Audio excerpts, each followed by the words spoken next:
बिस्मिल्लाहिर्रहमानिर्रहीम। अस्सलाम वालेकुम नाज़रीन, आप देख रहे हैं सच सवेरा और मैं हूं हुमार सलान। उम्मीद करते हैं आप सब खैरियत से होंगे, मज़े में होंगे और इस खुशगवार सुबह को एंजॉय कर रहे होंगे। आपकी सुबह को मज़ीद खुशगवार, मज़ेदार और अच्छा बनाने के लिए हम आपके साथ मौजूद हैं।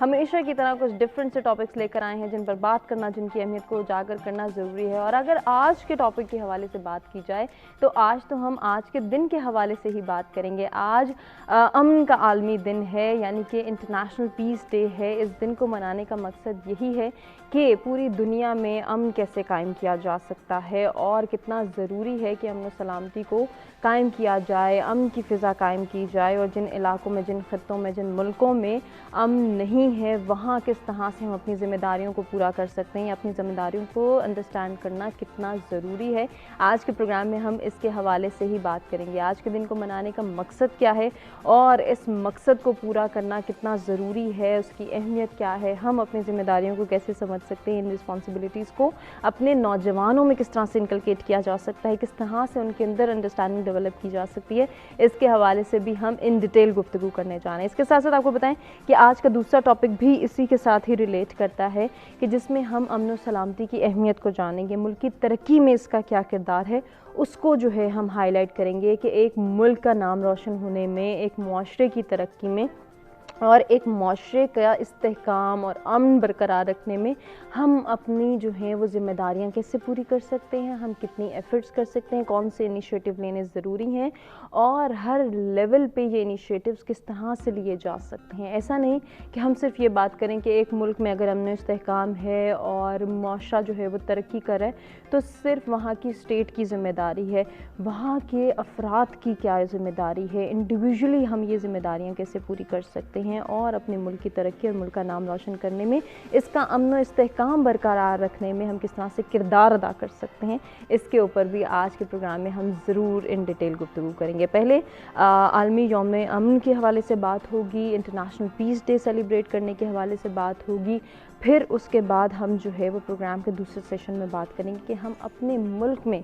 अमन व इस्तेहकाम किस तरह से बरकरार रख सकते हैं, अपने मुआशरे को तरक्की की तरफ किस तरह से ले जा सकते हैं और इसके बस हमारी क्या ज़िम्मेदारियाँ हैं उनको समझना कितना ज़रूरी है। टॉपिक से रेलिवेंट आप हमारे साथ कुछ शेयर करना चाहें, कुछ पूछना चाहें, हमारे साथ जो हमारे मेहमान मौजूद होंगे उनसे कोई सजेशन लेना चाहें तो लाइव कॉल्स के ज़रिए आप भी पार्टिसिपेट कर सकते हैं। ओवरसीज़ पाकिस्तानी जो ये प्रोग्राम देख रहे हैं वो आज के दिन की मुनासिबत से कुछ शेयर करना चाहें, कोई सजेशन उनके माइंड में हो जो देना चाहें तो नंबर्स आपकी स्क्रीन पर मौजूद है, आप भी लाइव कॉल करके अपना पॉइंट ऑफ व्यू हमारे साथ शेयर कर सकते हैं। स्टूडियोज़ में जो मेहमान मौजूद हैं उनका तारुफ कराएंगे, उनसे गुफ्तगू का आगाज़ होगा। और मेहमानों में हमारे साथ जो मौजूद हैं आज उनको वेलकम करते हैं स्टूडियोज़ में। सबसे पहले हमें ज्वाइन कर रही हैं रुबाब ज़ैनब, फर्स्ट टाइम सच सवेरा का हिस्सा बन रही हैं। आप मैनेजर हैं development peace and education foundation की। अस्सलाम वालेकुम, कैसी हैं रुबाब, खैरियत से हैं? रुबाब के साथ आज के जो हमारे दूसरे मेहमान हैं सोशल एक्टिविस्ट हैं जी सैयद अली हमीद साहब हमारे साथ। अस्सलाम वालेकुम, कैसे हैं अली, खैरियत से हैं? अली के साथ आज की तीसरी मेहमान को भी वेलकम करते हैं, खुशामदीद कहते हैं सच सवेरा में। एडिटर वॉइस ऑफ ईस्ट हैं सैयदा कुदसिया मशहदी। अस्सलाम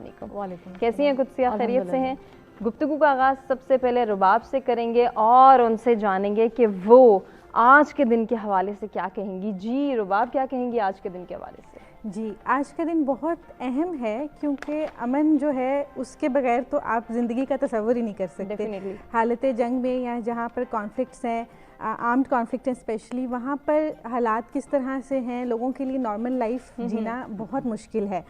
तो एक चाइनीज़ कहावत है, मैं उससे स्टार्ट करूँगी, जिसमें वो पूरा कॉन्सेप्ट दे रहे हैं कि अगर किसी की रूह जो है वो रोशन है या पुरनूर है तो वो शख्स खूबसूरत है। अगर एक खूबसूरत शख्स है तो उसके घर में जो है वो हम आंगी है, अमन है। और अगर आपके घर में हम आंगी और अमन होगा तो इसका मतलब है कि आपकी जो नेशन है उसके अंदर एक ऑर्डर, एक तरतीब होगी। और अगर नेशन के अंदर तरतीब है तो उसमें आप वर्ल्ड पीस अचीव कर सकते हैं। तो जो आपका आज का टॉपिक है कि हमारी ज़िम्मेदारी क्या है, तो मेरा ये बिलीव है कि जो सब ये प्रोसेस है वो एक फ़र्द से स्टार्ट होता है, क्योंकि स्टेट आपको पीस कायम करके नहीं दे सकती। वो आपको इंस्टीट्यूशंस दे सकती है, लॉ दे सकती है, पॉलिसीज दे सकती है ऑब्वियसली, बिल्कुल। लेकिन आप फ़र्द के साथ जब हम काम करेंगे तो ही आप उस पर, जैसे हम हमारे यहाँ जो है एक चीज़ है कि अगर मैं आपसे बात कर रही हूँ और मेरे चेहरे पर एक मुस्कुराहट है तो ऑलरेडी मैंने आपके साथ आपको एक पीस प्रोसेस स्टार्ट कर दिया है। तो हमारी जिम्मेदारी बहुत ज़्यादा है, और अगर आप ऊपर से नीचे चले जाएं या नीचे से ऊपर आ जाएं तो आखिर में फ़र्द पर ही सारी बात आती है। तो हमें ये देखना है कि हम अपनी सोसाइटी में रहते हुए अपने हमारे रवैये क्या हैं और हम क्या कंट्रीब्यूट कर रहे हैं पीस प्रोसेस के अंदर, और उस पीस को अगर हमने एक दफ़ा बिल्ड कर रही है तो हम कैसे उसको कीप कर रहे हैं। यानी ये एक मेरा ख्याल है कि सब कुछ फ़र्द के गिर्द घूमता है। बिल्कुल ऐसे ही है कि पीस प्रोसेस चलते रहना चाहिए, इसकी सस्टेनेबिलिटी की जिम्मेदारी हमारी है और ये जिम्मेदारी हम किस तरह से पूरी कर सकते हैं अली से जानते हैं। अली, अमन का रहना और अमन कायम करना कितना ज़रूरी है? देखिए, सबसे पहले तो आपको अमन का आलमी दिन मुबारक, और आपको पाकिस्तान में अमन मुबारक। आज अगर हम ये बैठ के यहाँ पे गुफ्तगू कर रहे हैं तो ये इसी की बदौलत है कि हमारे वतन अजीज़ में अमन है। जिन माशरों के अंदर अमन का जो प्रोसेस है वो जब सबुताज होना शुरू होता है तो माशरे के तमाम जो पहलू हैं वो उससे मुतासिर होते हैं। तो सबसे पहली बात तो ये कि शुक्र है कि हमारे मुल्क में अमन की सूरत हाल दिन ब दिन बेहतर हो रही है। आपने लफ्ज़ इस्तेमाल किया कि अमन कैसे कायम किया जा सकता है। अब कायम बड़ा खूबसूरत लफ्ज़ है। देखिए, हम अक्सर जब कहते हैं, फॉर इंस्टेंस हम मिसाल देते हैं, हम कहते हैं नमाज कायम करें। कायम का लफ्ज़ चंद ख़ास अल्फाज के साथ मुरक्कब के तौर पर, कंपाउंड के तौर पर इस्तेमाल होता है। जहाँ जहाँ कायम करने की बात होगी वहाँ कोशिश का एलिमेंट होता है, वहाँ साथ मिलकर अकेले कहा जाता है तो नमाज पढ़ने का कहा जाता है। जब कायम करने की बात की जाती है तो इसका मतलब है कि आप मिलकर आइए। और इसके अंदर कंटिन्यूटी भी शो होती है। अली, इसी को हम कंटिन्यू करेंगे और आप ही से जानेंगे कि आप मजीद हमारे साथ क्या शेयर करेंगे। आप भी लाइव कॉल करके पार्टिसिपेट कर सकते हैं और आज के दिन की मुनासबत से अपना पॉइंट ऑफ व्यू हमारे साथ शेयर कर सकते हैं। एक ब्रेक की जानिब हमें बढ़ना है। ब्रेक से नाज़रीन वापस आएंगे, डिस्कशन को आगे बढ़ाएंगे।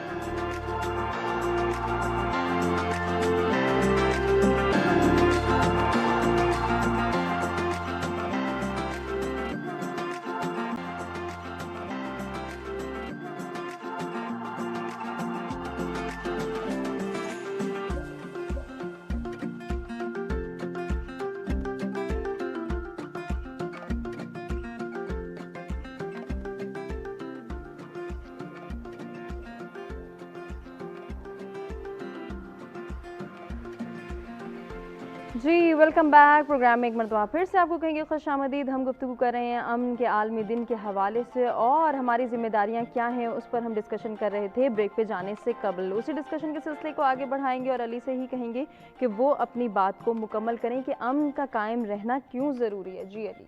जी, गुफ्तगू का सिलसिला जहाँ से मुनक़ते हुआ कि कायम का जो लफ्ज़ इस्तेमाल किया जाता है, इसके अंदर एक सेंस है कलेक्टिव एफर्ट की, कि हमने सब ने मिलकर एक कोशिश करनी। अब कोशिश क्यों करनी है, बड़ा ज़बरदस्त सवाल है। ये हमारी जिम्मेदारी है या चॉइस है?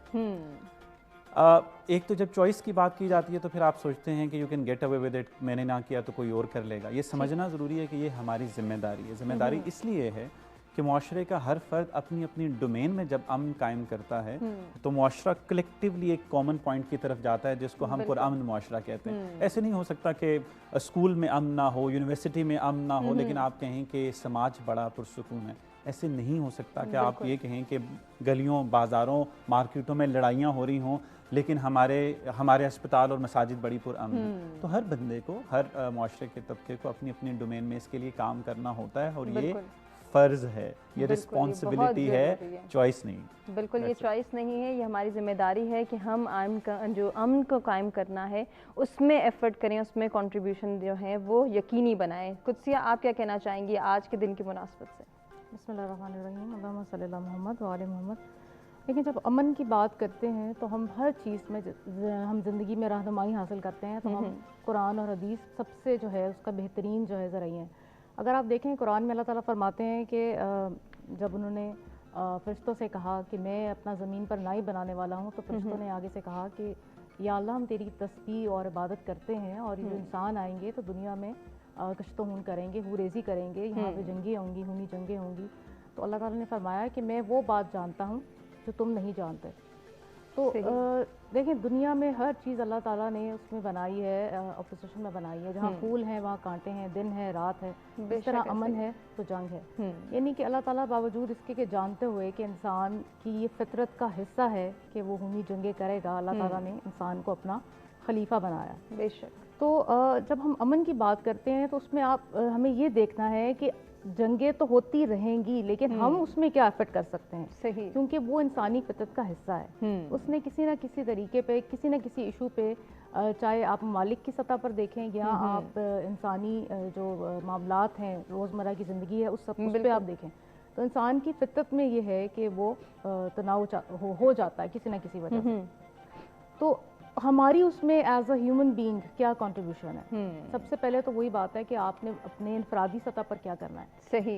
लेकिन इस वक्त जब हम इंटरनेशनल डे ऑफ पीस की बात करते हैं तो मैं समझती हूँ कि यहाँ पे इनफरादी हैसियत में इतनी अहमियत नहीं है जितनी कि हुकूमती हैसियत में। जब आप हुकूमतों की बात करते हैं, जैसे आप देखें फर्स्ट वर्ल्ड वॉर हुई, सेकेंड वर्ल्ड वॉर हुई, तो उसमें जो वहाँ की पब्लिक थी या आवाम थी, उनकी मर्ज़ी से वो स्टार्ट नहीं हुई थी। सही। आप देखें कि सफारती सतह पर और अस्करी सतह पर कई महीने और सालों से जो है वो तनाव चला आ रहा था, जिसकी वजह से पहले उन्होंने एक फर्स्ट वर्ल्ड वॉर कैसे स्टार्ट हुई कि हंगरी ऑस्ट्रिया के आर्चड्यूक को जो है वो असैसिनेट कर दिया।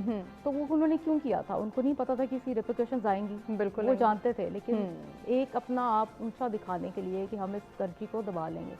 अब फिर जिस कंट्री को उन्होंने के साथ किया, उनके जो सर्बिया था उनका रशिया के साथ थे, सपोर्ट की रशिया उनकी मदद के लिए आ गया, हंगरी के लिए जर्मनी आ गया।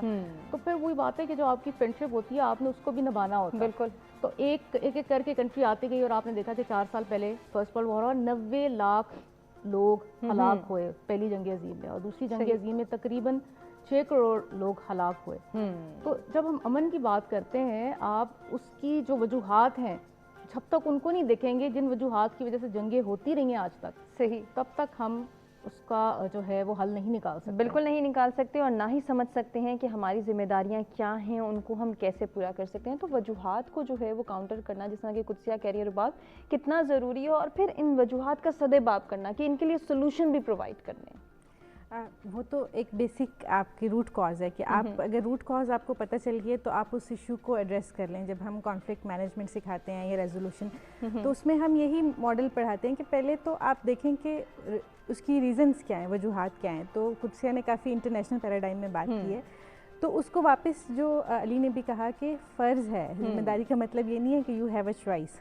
तो उसमें जो मैं ज़्यादा बात करूँगी सदेबाब पे, जो काम हम करते हैं, मैं क्योंकि पीस बिल्डिंग में पिछले 10 साल से काम कर रही हूँ, तो हमने ये देखा कि पाकिस्तानी सोसाइटी के अंदर कुछ ग्रुप्स ऐसे हैं जो बहुत इन्फ्लुएंशियल हैं, जिनको इंगेज करना पीस बिल्डिंग के हवाले से, पीस कीपिंग के हवाले से बहुत ज़रूरी है। तो हमारी ये है, ऑब्वियसली और बहुत सारे हैं क्योंकि पूरी सोसाइटी का रोल है उसके अंदर।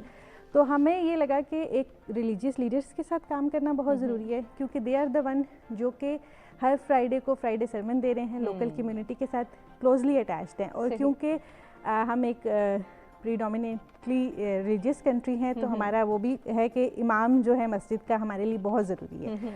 तो उनको इंगेज करना, उनको ये सारी स्किल्स देना बहुत ज़रूरी है, और वो आपकी ओपिनियंस बनाने में काफ़ी अहम किरदार अदा करते हैं।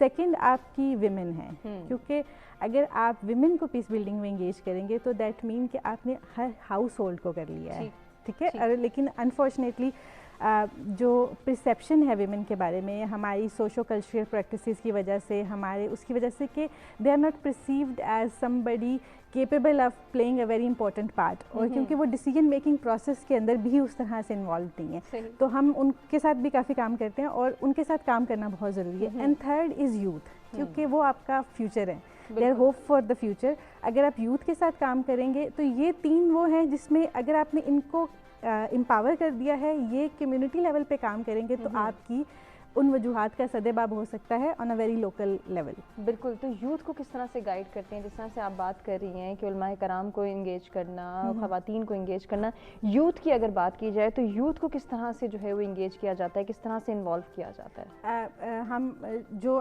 एक हमारी प्रैक्टिस है वो ये है कि आपकी ज़्यादातर यूथ कहाँ पर आपको मिलेगी, स्कूलों, कॉलेजों, यूनिवर्सिटी और मदारिस में। तो आप थोड़े से, क्योंकि आप फर्स्ट ऑब्वियसली आप छोटे लेवल से पढ़ाना शुरू करते हैं, लेकिन अगर जो आप चाहते हैं कि यूथ इसके ऊपर काम करे और इसको नेक्स्ट स्टेप लेके जाए, तो थोड़ी सी उस एज में आपको लाना पड़ेगा जो कि यूनिवर्सिटी और उधर से मदरसे की सेम एज लेवल के बच्चे हैं, उनको आप इंगेज करें, क्योंकि वो एक तो सब जो हैं यूनिवर्सिटी से फ्री होंगे, एजुकेशन कंप्लीट करेंगे या मदरसे से, तो वो वापस आपकी कम्युनिटी में आ रहे हैं, उनके पास कोई ना कोई रोल आएगा। तो बिफोर वो प्रैक्टिकल लाइफ में आए तो उनको आप ये पीस बिल्डिंग क्या है, जिसमें एक कॉन्सेप्ट बड़ा यूनिवर्सल है कि पावर ऑफ वन, जो कि अली ने भी कहा कि हर इंसान को रोल प्ले करना है। तो आप एक बंदा क्या पॉजिटिव रोल प्ले कर सकते हैं, कहीं आप नेगेटिव रोल तो प्ले नहीं करें। अपने गुस्से से, अपनी इंटॉलरेंस का हमारे यहाँ मैं देखती हूँ कि काफ़ी ज़्यादा इशू है, आप उसको ट्रैफिक में भी देख सकते हैं। बिल्कुल ऐसे ही है, हर मामले में देख सकते हैं। इस इंटॉलरेंस को ख़त्म करना कितना ज़रूरी है और ये पीस प्रोसेस को कंटिन्यू रखने में कितना हेल्पफुल साबित होता है, इस पर इन डिटेल गुफ्तगू करेंगे और अपने तमाम मेहमानों का पॉइंट ऑफ व्यू जानेंगे। नाज़रीन, हमें एक ब्रेक की जानिब बढ़ना है, ब्रेक से वापस आते हैं, डिस्कशन को आगे बढ़ाते हैं।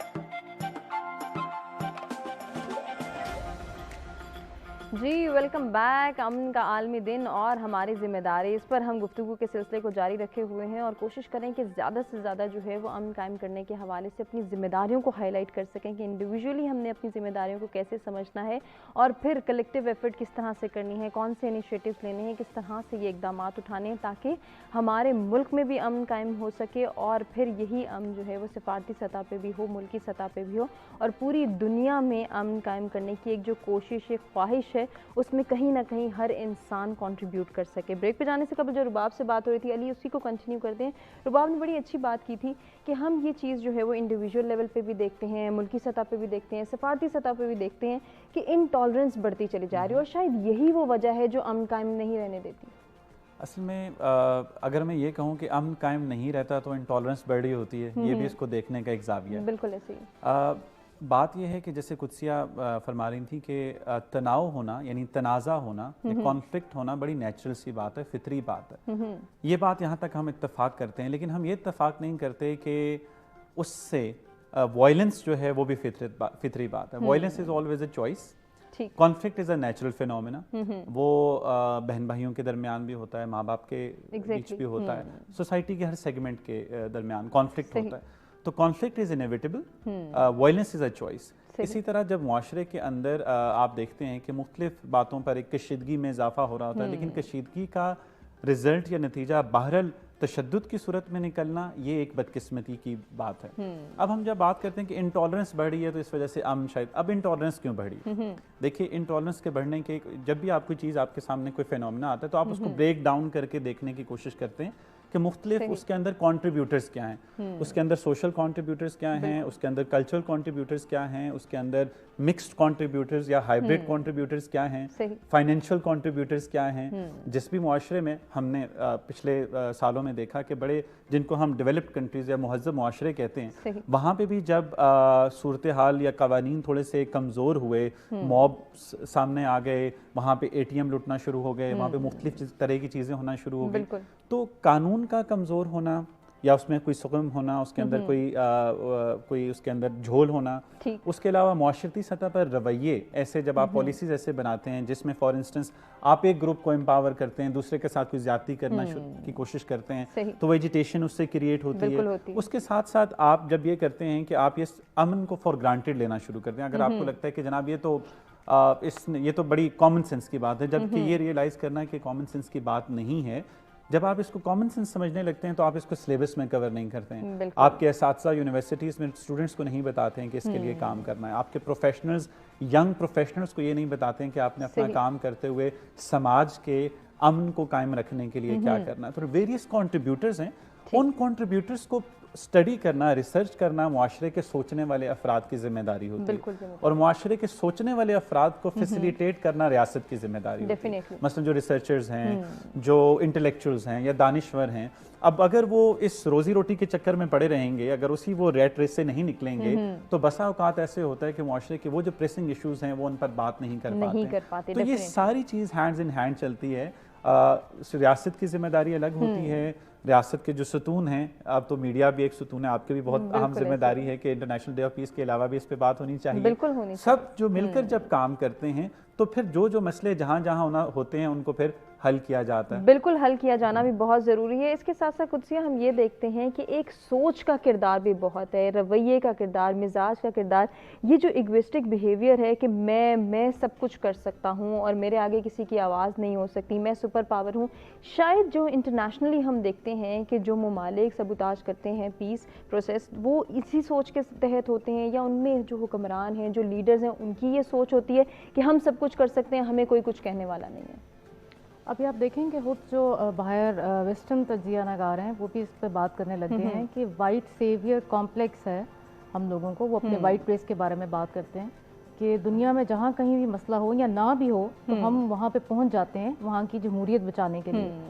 तो उनकी जो इंटेलिजेंशिया है, जो सही लोग हैं, वो खुद इसको पॉइंट आउट कर रहे हैं। अब देखें दुनिया में इस वक्त जितने मेजॉरिटी रीजन्स में वॉर हो रहे हैं वहाँ पे आप देखेंगे कि किसी न किसी फॉर्म में अमेरिका इन्वॉल्व है। तो जब अफ़गान वॉर के बाद सोवियत यूनियन जो है टुकड़े टुकड़े हुआ और बायपोलर वर्ल्ड से हम यूनिपोलर वर्ल्ड की तरफ आए, तो हमने देखा कि अमेरिका ने अपने आप को दुनिया का ठेकेदार समझ के हर जगह पे जो है वो अपनी टांग घुसानी शुरू की। बिल्कुल। तो ये एक जब अगर हम यूनाइटेड नेशंस को देखें कि ये आपने बनाई किस लिए थी यूनाइटेड नेशंस, आपने तो इसलिए बनाई थी सेकेंड वर्ल्ड वॉर के बाद कि आइंदा कोई कॉन्फ्लिक्ट ना हो, वॉर्स ना हो। तो हमें यूनाइटेड नेशंस के किरदार को भी उसके जो मनफी और मुस्बत पहलू हैं उन पर गौर करना चाहिए कि क्या वो अपने जिन मकासद के लिए उसका क़याम ज़हूर पजीर लाया गया था, क्या वो उनमें कामयाब हुई है कि नहीं हुई। किन किन इशूज़ पे जहाँ पे वो अच्छा परफॉर्म करी है वहाँ पे हम उसको अप्रिशिएट करते हैं। बिल्कुल। अब अगर आप पाकिस्तान को देखें कि Pakistan is the 5th contributor in peace keeping force, UN की जो पीस कीपिंग फोर्स है उसमें हमारे 6000 से ज़्यादा अफवाज पाकिस्तान से जो लोग हैं और हमारी इवन पुलिस से जो लोग हैं वो उसमें इन्वॉल्व हैं। और वो कॉन्गो, रिपब्लिक ऑफ कॉन्गो में हैं, सेंट्रल अफ्रीकन रिपब्लिक में हैं, दारफूर सूडान में हैं। तो हमारा जो अगर आप पाकिस्तान की अमन के हवाले से बात करें, इंटरनेशनल डे ऑफ पीस के हवाले से बात करें, तो पाकिस्तान तो अपना किरदार अदा कर रहा है। सही। और आपको पता है कि मसला कश्मीर पर तो मैं बात करती रही हूँ, उस पर अगर आप उस हवाले से भी इस पर देखते हैं पाकिस्तान का किरदार, तो हम लोग तो अभी भी अमन की बात कर रहे हैं, हम तो अभी भी इंडिया को डायलॉग के टेबल पर लाने की कोशिश कर रहे हैं। सो अगर पाकिस्तान के किरदार को देखा जाए बहैसियत यानी कि सरकारी सतह पर, अस्करी सतह पर, हम लोगों ने हमेशा दुनिया में हर लिहाज से अमन लाने की कोशिश की है। जहाँ पे भी कॉन्फ्लिक्ट जोन्स हैं, जहाँ पे भी इस वक्त इशूज़ चल रहे हैं, पाकिस्तानी आर्म फोर्सेस की कोशिश होती है कि वहाँ पे UN पीस कीपिंग की फॉर्म में जाके आप हेल्प करो, मदद करो। सो अब हमने ये लेकिन ये देखना है कि ताली दो हाथ से बजती है। अगर हम अमन चाह रहे हैं और दूसरी कंट्री अमन नहीं चाह रही तो अब कैसे अमन हो सकता है। बिल्कुल। सो अमन कहना बहुत आसान है कि जी अमन कायम करो, लेकिन उसको प्रैक्टिकली उसको इम्प्लीमेंट करवाना यकीनन बहुत मुश्किल है। लेकिन इसमें जो है हम अपना कंट्रीब्यूशन दे सकते हैं, अपनी जिम्मेदारियां पूरी कर सकते हैं। कैसे करेंगे, अपने तीनों मेहमानों से जानेंगे इसके हवाले से उनके पास क्या सोल्यूशंस, क्या सजेशंस हैं। एक ब्रेक की जानिब, बड़े ब्रेक से वापस आते हैं, कंटिन्यू करते हैं।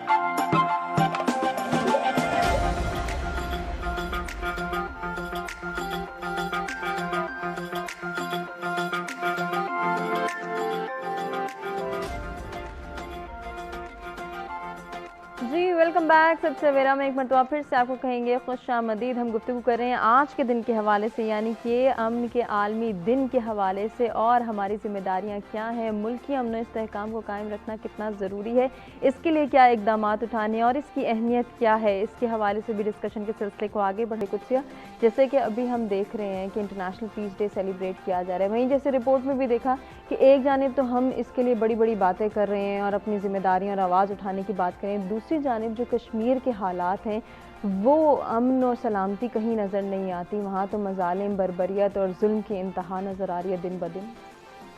अब देखें कश्मीर जो है, एक मुझे ये अफसोस के साथ बात कहनी पड़ रही है कि जहाँ जहाँ हम देखते हैं कि मुस्लिम कम्युनिटी का इशू होता है तो अक़वाम मुत्तहिदा जो है उसको नज़रअंदाज कर देती है। बिल्कुल। अब ईस्ट तिमूर जो है इंडोनेशिया में एक इलाका था जो क्रिश्चियन मेजॉरिटी एरिया था और वो अलग होना चाहते थे, आज़ादी चाहते थे। तो और वो चाहते थे कि रेफरेंडम करवाया जाए और आवाम का जो है ओपिनियन, जैसे हम कश्मीर में कहते हैं कि कश्मीरियों को उनका हक़ इरादियत जो है इस्तेमाल करने का हक़ होना चाहिए।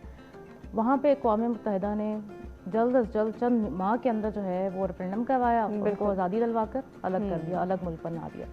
अब कश्मीर की तरफ क्यों नहीं होता? फिर वही बात होंगी कि फ़लस्तीन की तरफ क्यों नहीं अक़वाम मुत्तहिदा कुछ करता?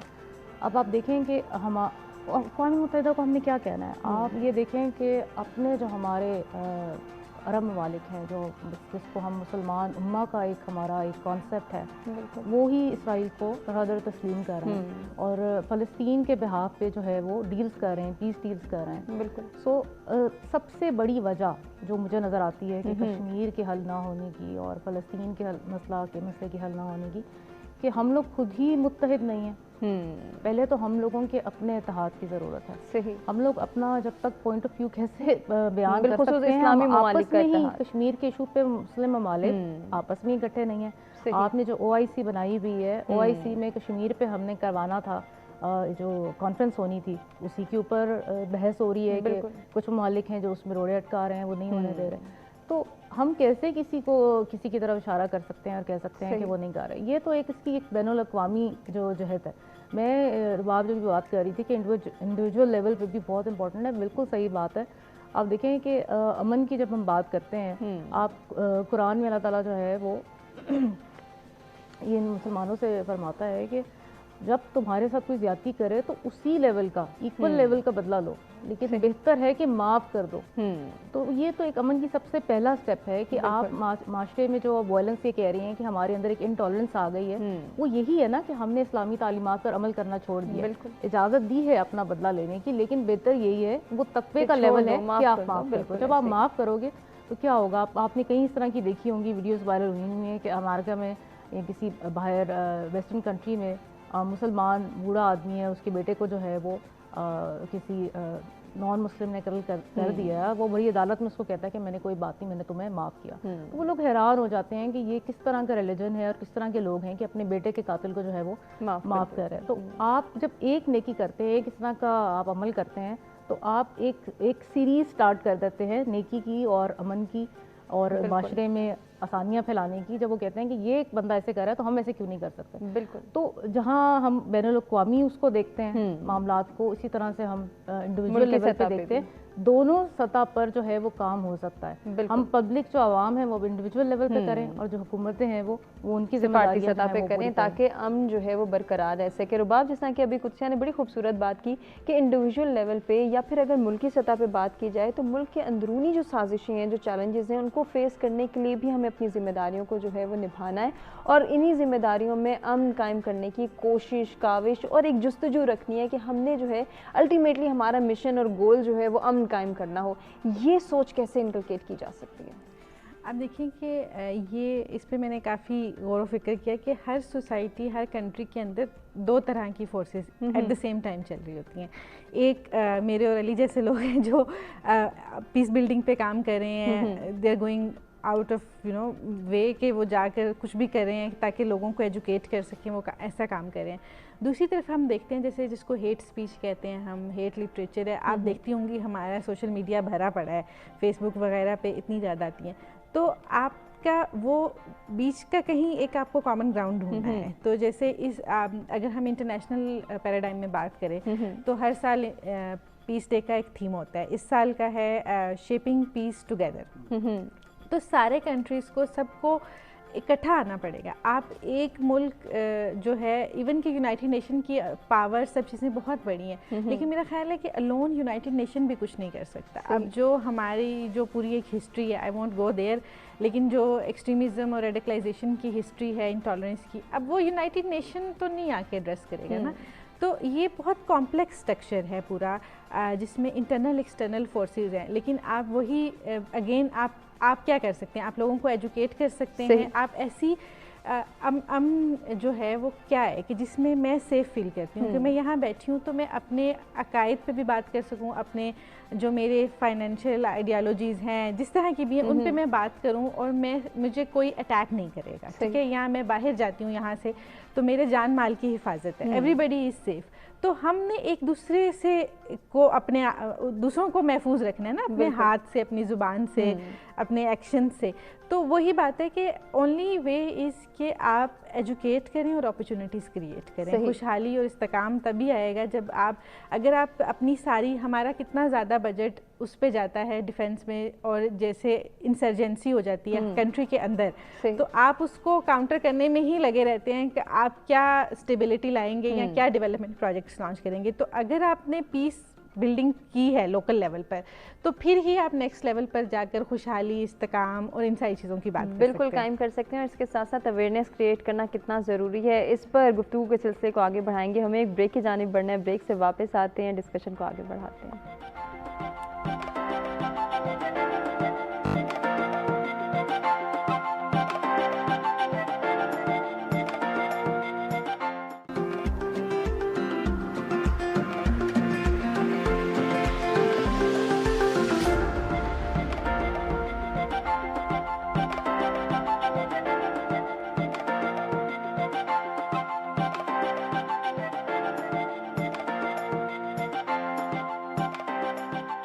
जी वेलकम बैक। सत सवेरा में एक मरतबा फिर से आपको कहेंगे खुश आमदीद। अमन का आलमी दिन हम मना रहे हैं। इस दिन को मनाने का मकसद क्या है और अपनी जिम्मेदारियों को कैसे समझ सकते हैं, कैसे पूरा कर सकते हैं, इस पर गुफ्तगू की जा रही है। इसके साथ साथ मुल्क की तरक्की में अमन और इस्तेहकाम की अहमियत और ज़रूरत पर भी हम रोशनी डाल रहे हैं और जानने की कोशिश कर रहे हैं कि हम इसमें किस तरह से एफर्ट कर सकते हैं, किस तरह से इकदाम उठा सकते हैं और कौन कौन से इनिशिएटिव ले सकते हैं। अली से गुफ्तगू करते हैं। अली, जिस तरह से पहले डिस्कशन हुई थी, मैं चाह रही हूँ थोड़ा सा उसी को कंटिन्यू करें और पाकिस्तान के हालात की बात करें।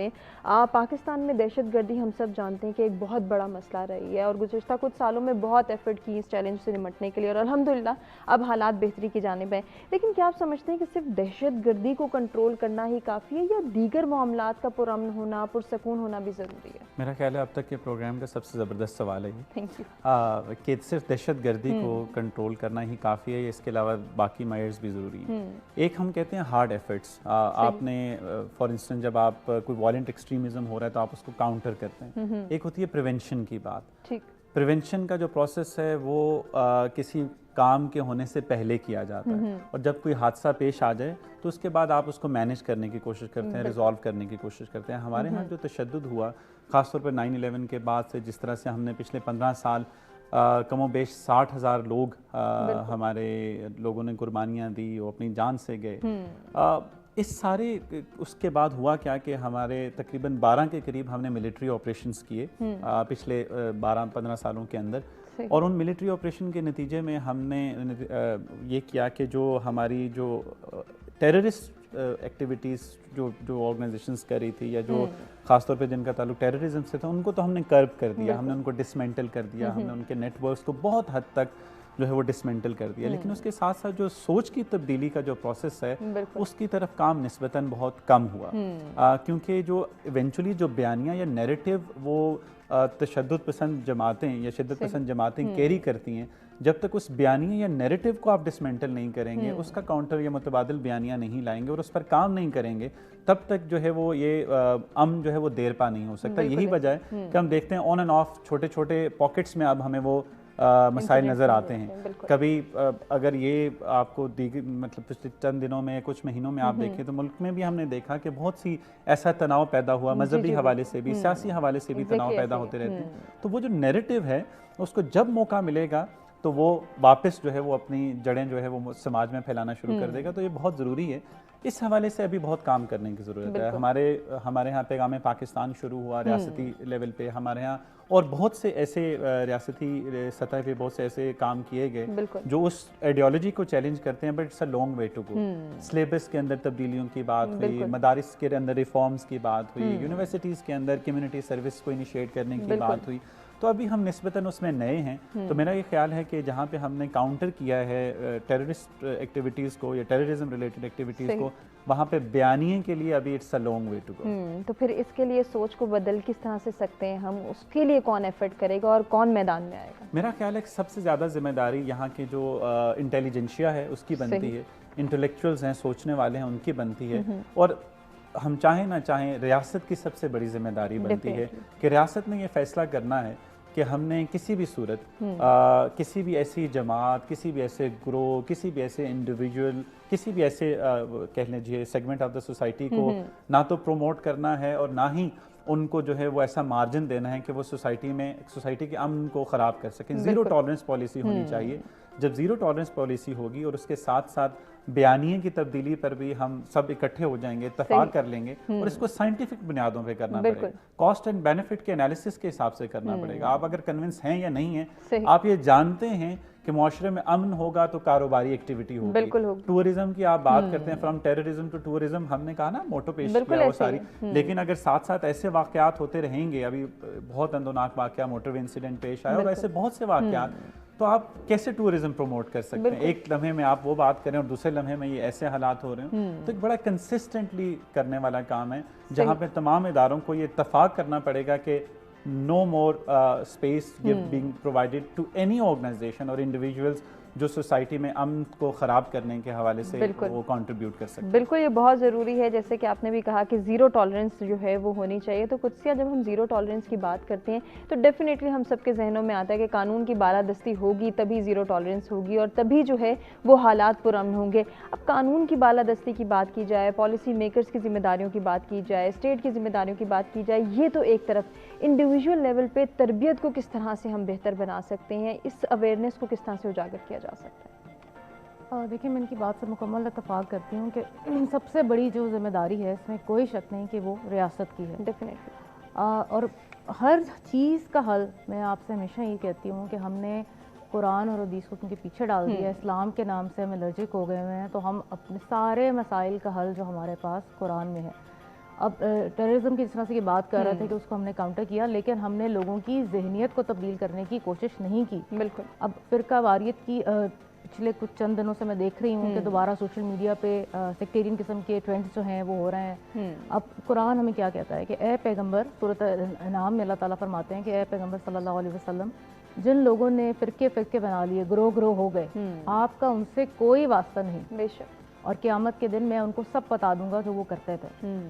तो अल्लाह ताला ने कितनी सख्त वार्निंग दी है, यानी कि हुजूर सल्लल्लाहु अलैहि वसल्लम से उनका कोई ताल्लुक़ नहीं, मतलब इस्लाम से, रसूल से उनका कोई ताल्लुक़ नहीं, वो दीन से बाहर निकल गए हैं, जो अपने आप को आइडेंटिफाई करते हैं कि मैं फ़लाँ ग्रोह से हूँ, फ़लाँ फ़िरके से हूँ।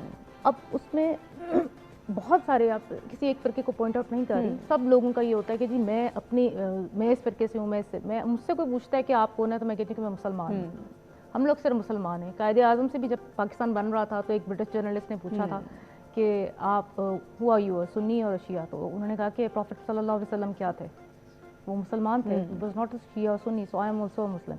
तो सबसे पहली बात ये कि रियासत इसको किस तरह से इम्प्लीमेंट करवा सकती है, रियासत ने किससे इम्प्लीमेंट करवाना है। एक तो हमारे थिंक टैंक्स का काम है, दूसरा हमारी एजुकेशनल इंस्टीट्यूट्स का काम है, और मैं समझती हूँ कि ये अच्छा एक एफर्ट हो रहा है जो उन्होंने कहा है कि हम मदरसा और गवर्नमेंट स्कूल्स, प्राइवेट स्कूल्स, सबकी एजुकेशन को जो है वो मॉनिटर करेंगे, एक जनरलाइज जो है वो सिलेबस लाएंगे, उससे आप चेक एंड बैलेंस रहेगा कि जहाँ पे सिर्फ मदरसा स्कूल में इस्लाम की ही तालीमात हो रही थी या साइंस एंड टेक्नोलॉजी की नहीं हो रही थी, वो भी होंगी, और जो हमारे प्राइवेट स्कूल्स हैं, इंग्लिश मीडियम स्कूल्स हैं, जहाँ पे बिल्कुल दीन इस्लाम की बात ही नहीं होती, वहाँ पे बच्चों को कुरान की जो ट्रांसलेशन की बात हो रही है, एक तो ये बहुत इंपॉर्टेंट फैक्टर है, ठीक है, इसको हमने देखना है। दूसरा जो है, हर लिहाज से हम लोग अपने आप को बेहतरी की तरफ लेके जा सकते हैं। वही बात है कि अगर हम इस्लामी तालीमात की तरफ देखें और अपने आप के अंदर इम्प्रूवमेंट ला, बिल्कुल ये लाना बहुत ज़रूरी है। रुबाब, बहुत अच्छी बात की कुदसिया और अली ने। मैं चाह रही हूँ कि थोड़ा सा हम जो है इसी को आगे लेकर चलें कि जहाँ स्टेट की जिम्मेदारियों की बात हो रही है, एजुकेशनल इंस्टीट्यूट्स की बात हो रही है, वहीं एक घर में भी तरबियत को बेहतर बनाना बहुत ज़रूरी है कि हम ये जान सकें कि एक घर से जो एक बच्चा परवरिश पा के आ रहा है उसका माइंडसेट क्या है, उसकी तरबियत में कौन कौन से इंस्टिंक्ट शामिल हैं, कौन से नहीं हैं। जी, घर तो बहुत ज़रूरी है, वो सबसे पहले आता है, क्योंकि आपने देखा होगा, आप सबके घरों में बच्चे होंगे, अपने नहीं तो भांजे भतीजियाँ इस तरह से होंगे, तो उसमें ये है कि आप बच्चे को सिखाने की ज़रूरत नहीं पड़ती, वो आपको देख के सीख रहा होता है। ये तरबियत जो लोग कहते हैं ना कि ये बताएं, उससे ज़्यादा बेहतर है करके दिखाना। तो मैं देखती हूँ कि अगर मैंने घर में अपने किसी ख़ास फ़िक़्ह के बारे में कोई बात की है, किसी जेंडर बाइसेस, तो हम बच्चों को बड़े मज़े से सिखा रहे होते हैं जेंडर बाइसेस, क्लासिज्म सिखा रहे होते हैं कि घर में जो काम करने वाला बंदी या बंदा होता है उसके बर्तन अलग होते हैं, वो आपके बराबर नहीं बैठ सकता। तो फिर आप तो बच्चे को पूरी ट्रेनिंग दे दी है ना, अपने 7 साल की उम्र तक उसने बहुत सारा कुछ सीख लिया है। बिल्कुल। एंड देन जब वो स्कूल में भी जाता है तो आपके जो बाइसेस हैं आप उसको बच्चे के अंदर डाल रहे हैं। आप घर में बच्चा स्कूल जाता है तो वापस होमवर्क के लिए माँ के पास बैठेगा, बाप के पास बैठेगा, या फिर घर में जो खाला फूफो होंगी उनके साथ, तो वो अगर वो बाइस्ड हैं तो वो उसी, अगर करिकुलम में ऐसा कुछ भी नहीं है तो वो उसको ऐसी एग्जाम्पल्स दे के सिखाएंगे कि वो बच्चे के अंदर आप खुद को भी नहीं आपको पता और आप बायस जो हैं वो कर रहे हैं। जहाँ पे अली ने बात की एक्सट्रीमिज्म की, तो वो और फिर उसमें आर्म्ड कॉन्फ्लिक्ट आ जाता है, वो बहुत एक्सट्रीम शेप है। लेकिन अगर हम देखें तो वो शुरू कहाँ से होता है? रेडिकलाइजेशन से। तो हम रेडिकल कैसे हो रहे होते हैं? जो हम अभी बात की सोशल मीडिया पे कंटेंट है, घरों में। इसको हम कंटिन्यू करेंगे। रुबाब, आप ही से जो है वो गुफ्तगू के सिलसिले को आगे बढ़ाने की गुजारिश करेंगे। नाज़रीन, हमें एक ब्रेक की जानिब बढ़ना, ब्रेक से वापस आते कंटिन्यू करते हैं।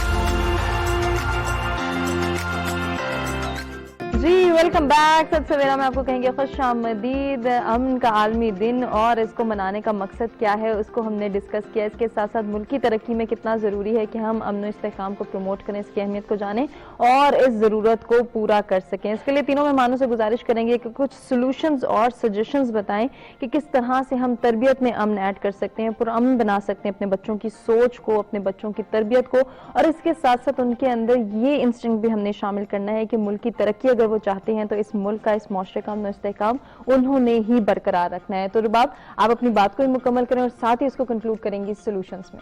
जी, हम बात कर रहे थे कि एक दिन में तो नहीं होता कि कोई रेडिकल हो जाएगा, इट्स अ होल प्रोसेस, और वो प्रोसेस आपके बहुत छोटी उम्र से स्टार्ट हो जाता है।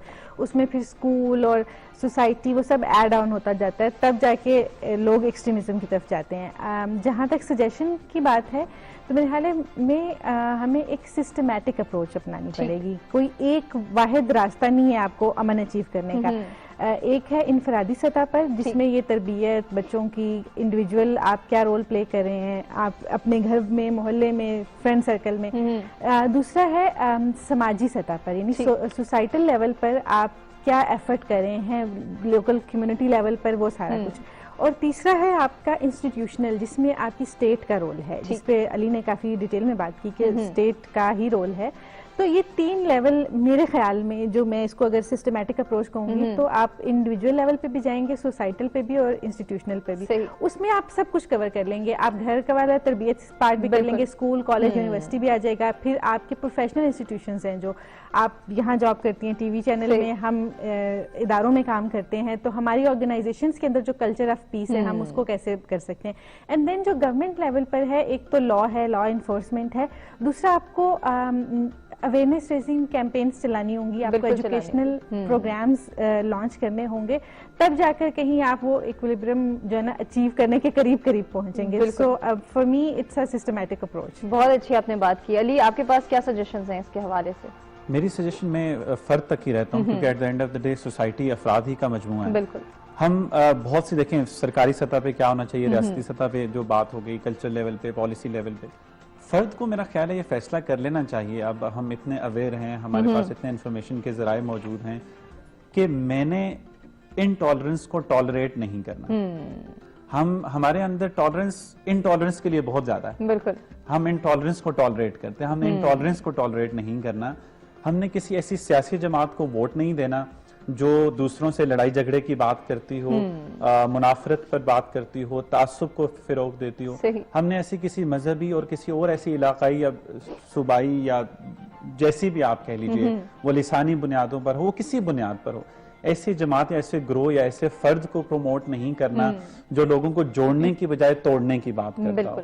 हम सबको इतना, अब इतना मेरा ख्याल है कि शऊर हम सब में इतना मौजूद है कि हम डिफरेंशिएट कर सकते हैं। तो हमने अपने बायसेस या अपने तासुबात की बिना पर, क्योंकि फलां शख्स तो मेरी पार्टी से है, मेरे मजहबी फिरके से है, मेरी सियासी जमात से है, मेरे सूबे का है, इन तमाम से बाला होकर हमें उन तमाम लोगों का से जो है वो कम से कम, अगर मैं बाइकआउट जरा सख्त लफ्ज हो जाता है, लेकिन कम से कम हमें इस बात का इजहार करना है कि हम उनसे बेजारगी का इजहार करें और उन लोगों को लेकर आएं या उन लोगों को सपोर्ट करें जो जोड़ने की बात करते हैं और मोहब्बत की बात करते हैं।